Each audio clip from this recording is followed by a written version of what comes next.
Hey there. So, with Halloween coming up, I thought now would be a good time to take a look at this comic, Mark Spears' Monsters. I first came across his art on Instagram. What I really liked were these monster cards that he made. And it looks like a lot of the characters from this are in the comic book now. So he did do a Kickstarter for this. I believe there were 8 issues altogether. I didn't back that, though. This is just the regular edition that came out from Keen Spot. So yeah, if you didn't back the Kickstarter, you should still be able to get this, through your local comic shop.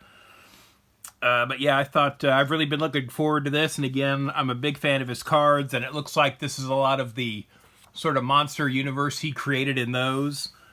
So we have like an intro here, and then we cut to Alabama in 1981. So it looks like we're going to be jumping through different times and locations in this story. So the story starts out with this man in a bathroom, and it looks like he's playing Russian roulette or something, or, attempting suicide here. But then he gets a call, and then we find out that he's a detective who gets called out to this murder scene where someone has written monsters in blood on the wall. Then we cut to this sort of abandoned looking warehouse where these people have this old woman tied up, and they're trying to get her to tell them the location of this thing called the Witch Stone, which might be like kind of a MacGuffin for the series, it sounds like. But then, she doesn't cooperate, and then they kill her. Then we cut to this kid's bedroom where he's watching Night of the Living Dead on his TV. He's saying this is Old Man Crowley, and we have this sort of ghost figure here, kind of in the mist. Then we cut to Chicago, Illinois, and we see this shrouded figure coming into this building, and it looks like this is like a mob hideout or something. He says it's here to see Fat Tony. The sort of henchman here tells him he shouldn't call him that. And this figure in black is just referred to as Slayer here, but in the card series he is called Mr. Mystery, so I assume that's his name here as well. They just haven't called him that yet. But then we have him kind of taking out the henchmen and going in after the mobsters. Then the story cuts to London, England, 1896, and this is like a black and white sequence in the book, which I really like. I thought this was really nice. And again, we have this sort of hot pink, vibrant colors for the mobster scene of Chicago. Now we have this black and white scene, so it really helps kind of differentiate where we are in the story and like what's going on.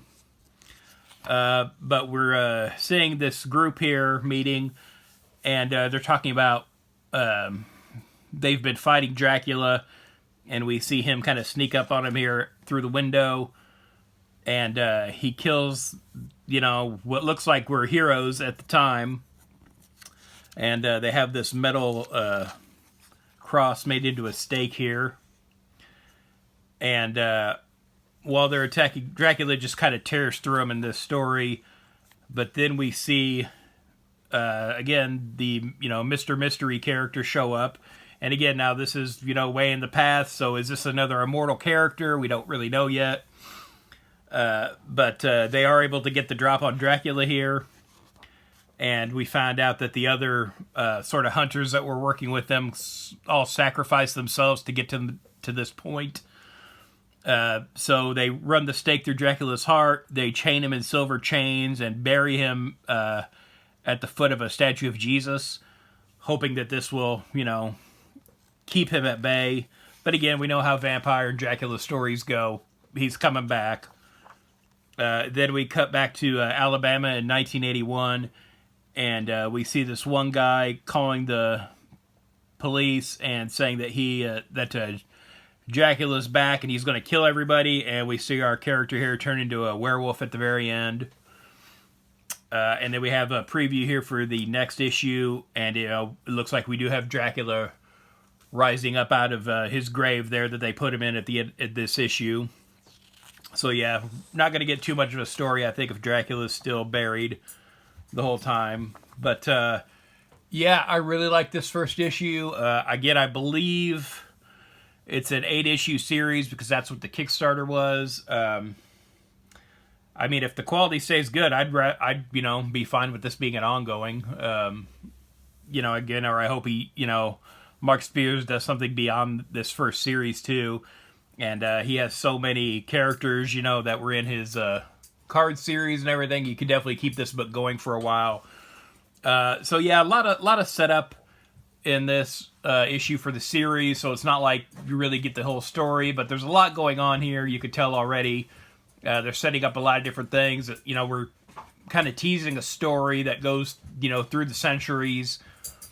I feel like there's a lot that you could do here. I really like this. There's a lot to kind of grab your attention here. Again, I really like the black and white sequence in this issue. Really feels like sort of the old Universal horror movies that I really like. But yeah, I really want to see where this goes. I'll keep picking these up. I feel like if I were gonna rate it, I'd say very fine for that. I feel like there's a lot of good setup here. I mean, my only kind of issue with this issue is, it's a lot of setup. There's definitely a lot of action here. There's a lot to keep your attention, but I don't know where it's going. But, I'm intrigued by that with this. So we'll see how this goes. Again, I really like Mark Spears' art. He's been doing a lot of variant covers for DC lately, and some of those have been ratio variants too, so they've been kind of hard to get my hands on, because they've been kind of pricey. But yeah, this is his regular book he's doing, and there's a lot of variant covers on this too that he's done. I know he did a lot through the Kickstarter. There were like some exclusive covers he did. I don't know if they show them in here or not. I can't remember. Yeah. So here towards, the end of the book here, there's, here's a slew of the different variant covers he did. Again, a lot of them are takeoffs of classic comic covers in here. So, yeah, there's definitely a cover for everybody, I think, there that he's done. And I would imagine that'll be the case throughout the series. So if you're a variant cover collector, there's plenty here to choose from.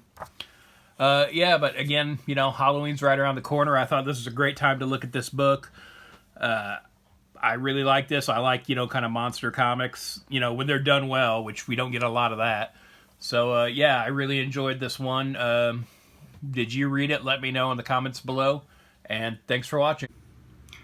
If you'd like to follow me on social media, I'm on Twitter/X @Detective651. Also on Instagram @Detective651. Be sure to check out my t-shirt store at tpublic.com/user/Detective651.